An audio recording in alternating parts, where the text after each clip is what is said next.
member of the family with a gun pointing at somebody saying, "What are you doing in the Ponderosa?" I will never stand next to him. Never. Those were the words reportedly spoken by Lorne Greene behind the scenes of Bonanza in 1964, one of the rare moments when he lost the calm, composed demeanor he was known for. A short sentence, yet powerful enough to silence the entire crew around him, because Greene had never shown such extreme emotion toward anyone. But that day, he did. The spark behind it all began with a 2-second backstage clip. In that brief moment, Greene is smiling, holding his cowboy hat as usual. But the instant a certain figure enters the frame, Greene's smile collapses. He turns his face away, cold, guarded, as if standing even a little closer to that person could shatter the career he had built. And that tension wasn't directed at just one person. The number is far greater than most people think. One was rumored to be gay, dangerous enough to be kept far from a Lorne Greene who was forced to uphold the straight, all-American Western hero image. Another held artistic beliefs so radically different that every script meeting became a silent battlefield. And then there was the young rising star, so talented, so bright, that his very presence was enough to make Greene feel uneasy. So, who was the person Lorne Greene despised so much that he would turn away in the middle of the set? What could make the gentle father figure of Bonanza turn to stone? And what hidden truth of Hollywood forced him to live in constant caution? Right now, let's begin with the first name on the list of people Lorne Greene could never stand. Let's pull back the final curtain and uncover the dark secret CBS fought to hide for decades. On Pernell Roberts, the lone rebel who dared to challenge Greene right on set.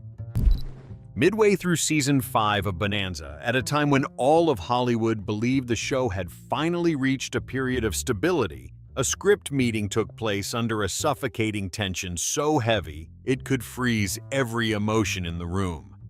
The meeting space was small and sealed off, with pale fluorescent lights washing over stacks of freshly printed scripts. Everyone sat in silence, as if sensing that today would mark a turning point they could never undo. Pernell Roberts walked in with a face carved from stone. He slammed his script onto the table, the sharp crack echoing through the stillness. No one dared to breathe. Then he straightened, scanned each face, and said the one thing NBC feared most. "Bonanza is turning people into hollow symbols. I won't perform fake philosophy." His words hit the table like a heavy blade. Roberts was the only actor courageous enough to publicly criticize Bonanza as unrealistic and hollow, a show that, in his view, shaped its characters into moral icons instead of real human beings. He wanted depth. He wanted internal conflict. He wanted Adam Cartwright to be written as a complex character, not a picture-perfect family hero. The entire room slowly turned to look at Lorne Greene, the man everyone saw as the embodiment of tradition and stability. Greene sat upright, hands interlocked. He closed his eyes for exactly 1 second, then opened them with a calmness as hard as iron. "Pernell, Bonanza isn't philosophy. We're telling the story the audience needs." No shouting, no arguments, but Greene's voice was tightly restrained, as if he were holding the entire production together with sheer will. People said that the moment Greene finished speaking, a cold, invisible draft swept through the room. No one could explain why, but everyone felt it. This was the first crack in a bridge that would never be repaired. Roberts pressed his lips together, hesitating as if deciding whether to push further or walk away. The room held its breath. Then he inhaled deeply, pointed at the script again. "If this character isn't treated like a real human being, I have no reason to stay here." No one responded. A few writers lowered their heads. One even removed his glasses just to avoid looking at either man. From that day on, the atmosphere on set changed completely. Roberts began walking out in the middle of filming. usually right after reading a line he considered shallow or disrespectful to his character. Each time he left, the sound of the door slamming felt like a temporary full stop in a relationship that was quietly breaking apart. Greene, though he never said a word, always turned away whenever Roberts approached. Not out of hatred, but because he knew that anything he said during such a volatile period might drive the situation over the edge. The crew gradually split into two camps.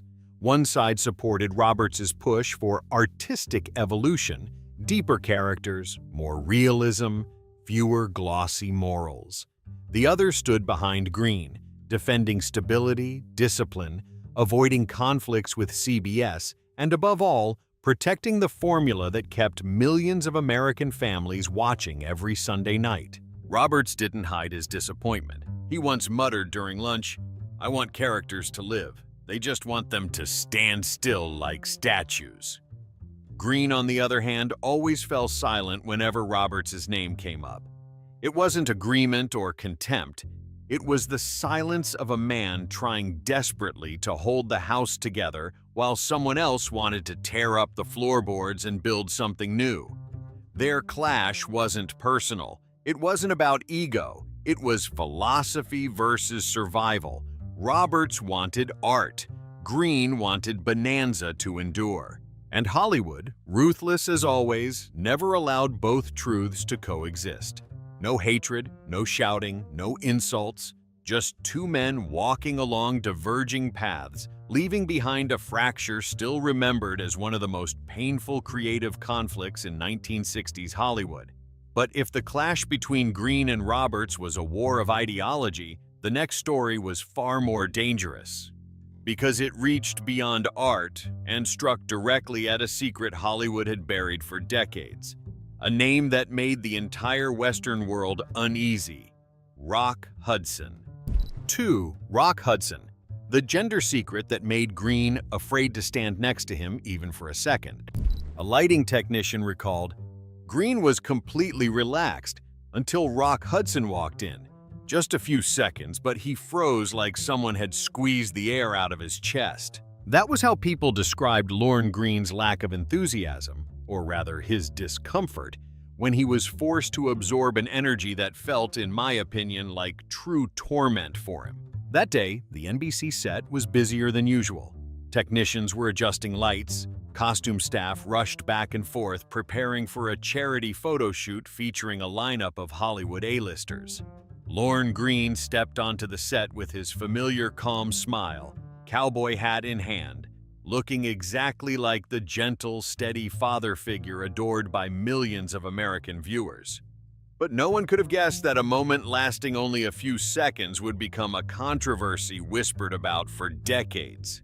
Hudson appeared in a gray suit, neatly styled hair, and a movie star smile. In the public's eyes, he was the perfect Hollywood man of the 1960s, handsome, masculine, magnetic. But behind that polished exterior was a secret the entertainment world tried desperately to hide. Hudson was rumored to be gay at a time when Hollywood absolutely rejected LGBTQ+ identities. PR departments knew, studio executives knew, and CBS, the network building Greene into America's father figure, knew most clearly of all. They understood that just a single photo of Greene standing next to Hudson at a public event could spark any number of damaging interpretations from conservative media. In an era when rumors could destroy a career overnight, that was nothing short of disastrous. Greene did not walk toward Hudson. Hudson did not look in his direction, but the distance between them, less than 3 steps, felt like an invisible barrier both men instinctively knew they could not cross. A few hours after the shoot, an internal memo was sent to CBS's PR office. The bold red line is still mentioned today. Do not allow Lorne Greene to appear with Rock Hudson in any public event. It wasn't because Greene hated Hudson, nor because they had personal conflict. Greene represented the archetype of the Western masculine hero, a carefully protected image that CBS needed to keep spotless and controversy-free. Meanwhile, Hudson lived under the shadow of a secret that made all of Hollywood hold its breath. That contrast, Hudson's LGBTQ+ rumors versus Greene's traditional Western masculinity, made the two men icons who simply could not be placed beside each other, even though they had no real-life issues. A backstage story circulated for years. A TV program once suggested inviting Greene and Hudson to appear together in a special segment. The idea lasted exactly 3 minutes. CBS PR called the producers and gave a single instruction: cancel it. Do not put Greene next to Rock Hudson. Lorne Greene heard the news while changing costumes for the next scene. A manager beside him said Greene went silent for a long time, gripping his cowboy hat as if to steady himself. Then Greene spoke in a voice so soft you had to stand close to hear. "If his truth can ruin my job, then Hollywood is crueler than I thought." Hudson crossed paths with Greene several more times over the years, at award shows, press events, and public gatherings.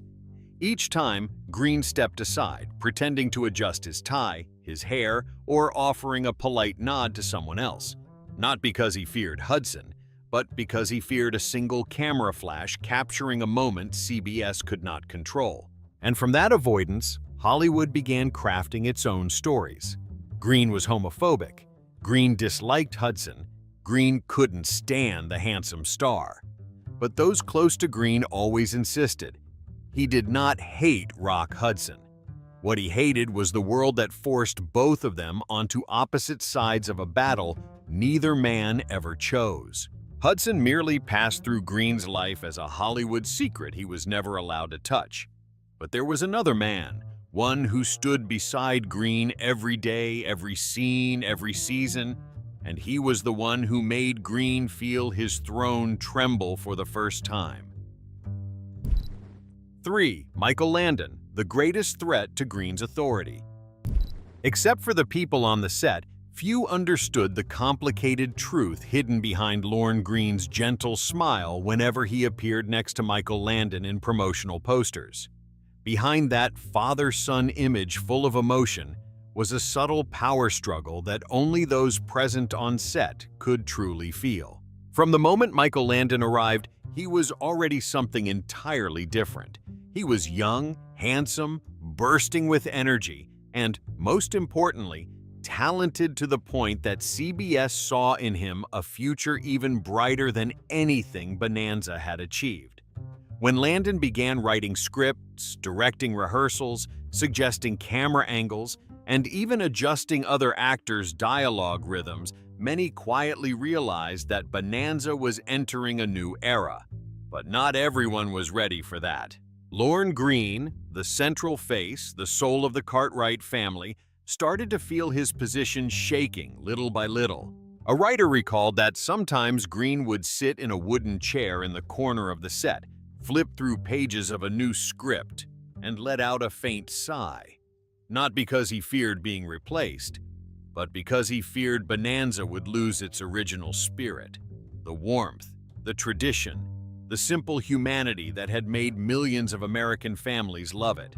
Meanwhile, Michael Landon, fueled by blazing ambition, wanted far more. He wanted change. He wanted deeper characters. He wanted Bonanza to break past the formulas Greene and CBS had carefully built.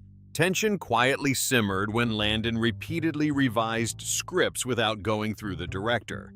For Greene, who had been trained in the disciplined world of 1950s radio and television, this was difficult to accept. A crew member recounted, "Once, Mr. Greene held a script Michael had rewritten and stared at the red edits for a long time. He said nothing, just closed it and set it down. That moment felt like the sound of metal striking metal, not loud but sharp and cold." Then came the incident on an autumn afternoon in 1968 that made the entire set freeze. That day, Landon requested a change to the way an emotional scene was filmed. The director refused, saying it went too far for Bonanza's spirit. Landon shot to his feet and slammed the script onto the table, the sound cracking through the room like lightning. He walked out without looking back. Greene immediately stood, followed him, and hesitated for a split second as if steadying himself, "Michael, come back. The crew is waiting." Landon stopped, turned, his eyes red, not from anger but from feeling deeply wounded. "If I can't do it right, then I won't do it." A nearby assistant said Greene just stood there motionless. His face showed no anger, no disappointment, no reproach. It was fatigue. The kind of exhaustion a father feels when the child he has supported for years grows up so quickly that he no longer listens. Landon left. The metal door closed behind him with a cold clang that stunned the entire set. That night, Greene left the studio later than usual. A lighting technician recalled seeing Greene sitting alone in his car. The radio was on, but the sound blended into the wind outside the window. Greene leaned his head against the steering wheel, his shoulders trembling slightly, as if trying to find the version of Bonanza he had loved from the very beginning. From that day onward, the crew sensed a clear shift in power. Greene, the guardian of tradition; Landon, the one determined to tear it down and rebuild it. It seemed no one believed either man was wrong, yet no one dared speak up. And the two people at the center of it all no longer had the patience to listen to each other. That lack of patience turned the small cracks at the beginning into a long, widening rift throughout the following seasons of Bonanza. Strangely, despite these razor-tight tensions, Greene and Landon never publicly criticized one another. There were no scandals, no bitter words, just two large egos, each carrying a different dream, colliding so hard there was no way back. The conflict with Landon drained Greene, but there was still another colleague suffering quietly, someone no one dared to speak up for. And that person was Victor Sen-Yung, the man who stood silently behind Bonanza's kitchen for many years. 4. Victor Sen-Yung, a painful reminder of the injustice Greene could never fix. If the clashes with Landon were the battles between two artistic generations, then Victor Sen-Yung's story was an entirely different tragedy, quiet, profound, and far more painful, because it did not come from personal conflict, but from an entire Hollywood system that had predetermined that people like him would never rise beyond the kitchen of the Cartwright family. On screen, Hop Sing was the warm heart of Ponderosa. He cooked, cleaned, cared for the Cartwrights, and occasionally delivered humorous lines that made audiences laugh. His character became an irreplaceable part of viewers' memories.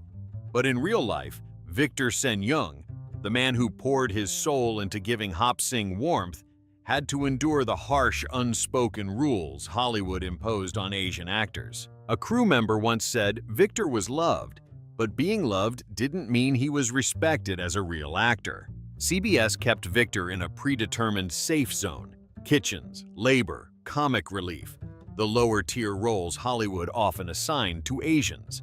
Victor once confided in the makeup room, not angrily, but with a sadness that made anyone who heard him feel a lump in their throat. "They only use me when they need someone in the background." And that wasn't an exaggeration. Throughout many seasons, Victor had no fewer than 10 scenes that gave Hop Sing emotional depth. Scenes touching on the loneliness of immigrants, moments revealing the wounds hidden behind his gentle smile. But most of those scenes were cut before airing. One particular scene stayed in the memory of the crew for years.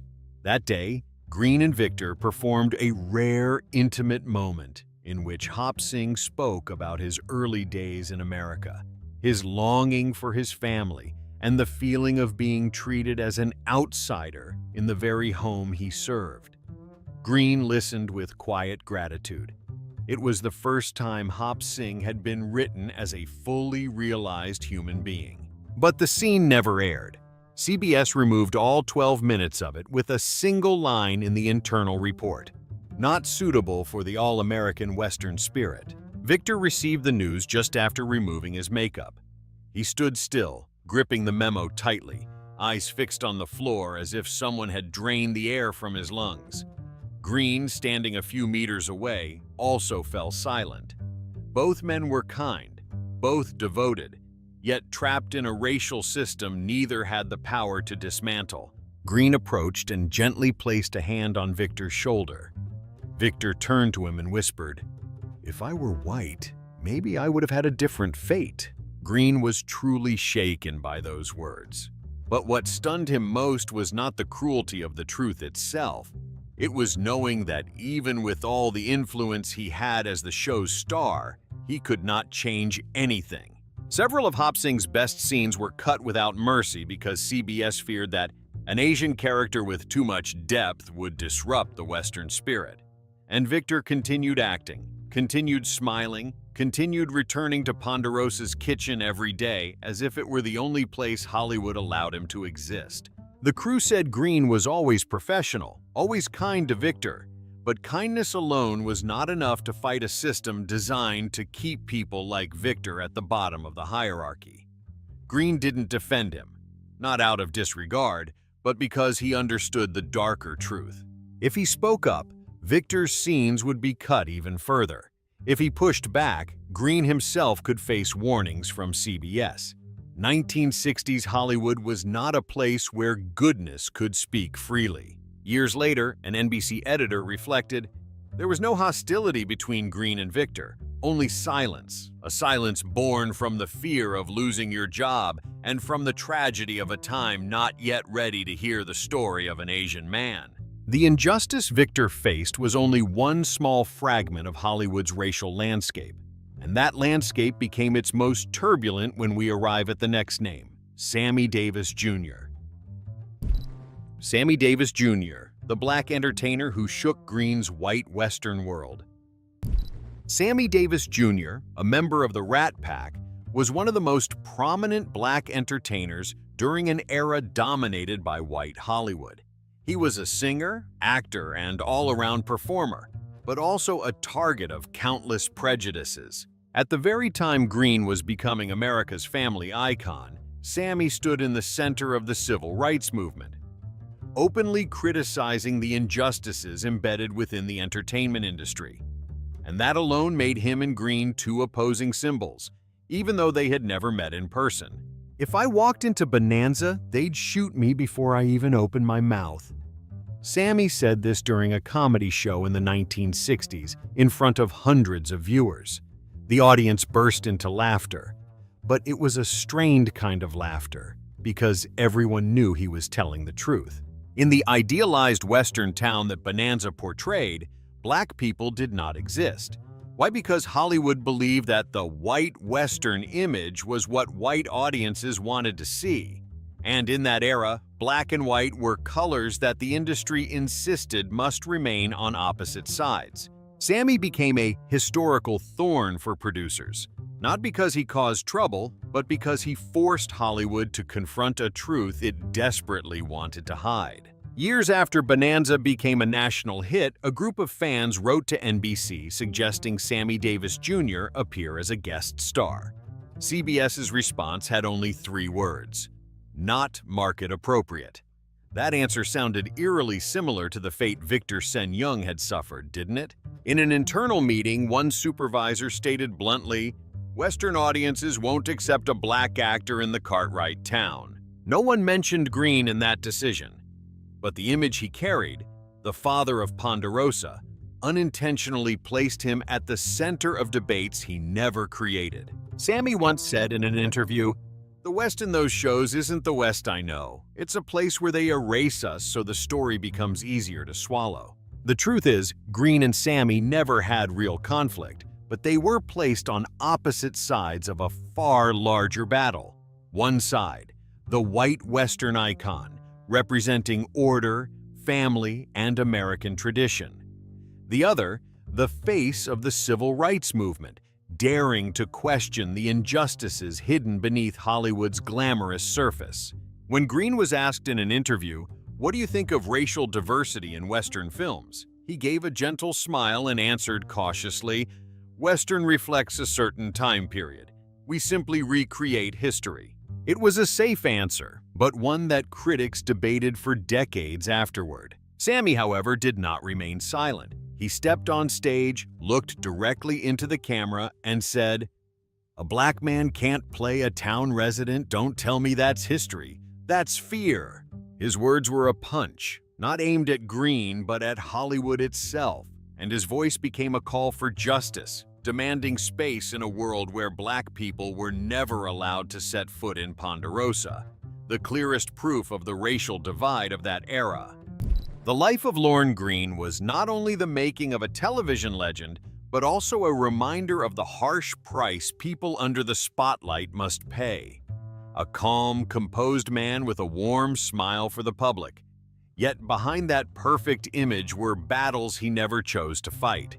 Conflicts over gender, race, ambition, tradition, and artistic pride, all poured onto his shoulders like a storm lasting more than a decade, forcing Greene to remain silent just to keep Bonanza from collapsing. Thank you for following this story. If Lorne Greene's journey surprised you, moved you, or made you reflect on the hidden struggles of celebrities, don't forget to subscribe so you won't miss our latest videos. Leave a comment below to share your thoughts, questions, or anything you'd like to say about this story.